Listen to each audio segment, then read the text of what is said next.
అందరికీ నమస్కారం. విజ్ఞాన భారతం యూట్యూబ్ ఛానల్కి స్వాగతం. సమాజంలో ఎంతో మంది తమ స్వార్థం కోసం బ్రతుకుతూ ఉంటారు. కానీ కర్ణాటక రాష్ట్రానికి చెందిన ఈ 55 ఏళ్ల వయస్సు గల వృద్ధుడు చేసిన అద్భుతమైన త్యాగం ప్రతి ఒక్కరి హృదయాన్ని కదిలించాల్సిందే. ఎందుకంటే లాభాపేక్ష లేకుండా కేవలం ప్రజలకు జ్ఞానాన్ని పంచాలనే ఒకే ఒక ఉద్దేశంతో ఆయన ఏకంగా తమ సొంత ఇంటిని అమ్మేశారు. ఆ ఇంటి ద్వారా వచ్చిన డబ్బులతో ఏకంగా 2 మిలియన్ల పుస్తకాలతో ఒక మహా గ్రంథాలయాన్ని ఆయన స్వయంగా నిర్మించారు. ఆ గ్రంథాలయం ప్రతి ఒక్కరికి పూర్తి ఉచిత సేవ కల్పిస్తుంది. చదువుకోవడానికి వచ్చే వారి నుండి ఎటువంటి ఫీజు కూడా వసూలు చేసుకోవట్లేదు. అలాగే ఇక్కడ ఎటువంటి మెంబర్షిప్ కూడా అవసరం లేదు. ఎవరైనా ఇక్కడికి వచ్చి తమకు కావలసిన పుస్తకాలను స్వేచ్ఛగా చదువుకోవచ్చు.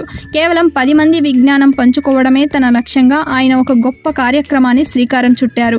ఇంతటి మహత్కార్యం చేస్తున్న వారికి ఆయన చేసిన ఈ విశేషమైన త్యాగాన్ని, అంకిత భావాన్ని చూసిన తర్వాత ఎవరి మనసైనా సరే చలించిపోతుంది.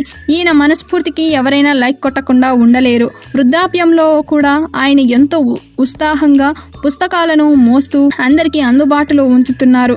ఈ గొప్ప వ్యక్తి చేసిన నిస్వార్థ సేవ, సమాజానికి ఆయన అందిస్తున్న ఈ అపారమైన విజ్ఞాన భాండాగారం ఎందరికో గొప్ప ఆదర్శం.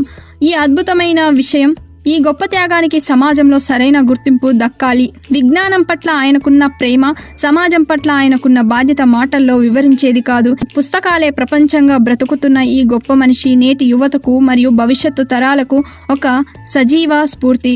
తన సొంత ఇంటిని అమ్ముకుని తనకంటూ ఎటువంటి ఆస్తులు కూడబెట్టుకోకుండా సమాజం కోసం తన సర్వస్వం అంకితం చేసిన ఈ కర్ణాటక వాసి నిజమైన హీరో. ఇలాంటి మహానుభావులను మనం ఎల్లప్పుడూ గౌరవించాలి. వారి సేవలకు తగిన విలువలను ఇవ్వాలి. ఈ విషయంపై మీ అభిప్రాయం ఏంటో కామెంట్ రూపంలో తెలియచేయండి. ఇటువంటి మరిన్ని విషయాలు తెలుసుకోవడం కోసం మా ఛానల్ని సబ్స్క్రైబ్ చేసుకోండి. ధన్యవాదాలు.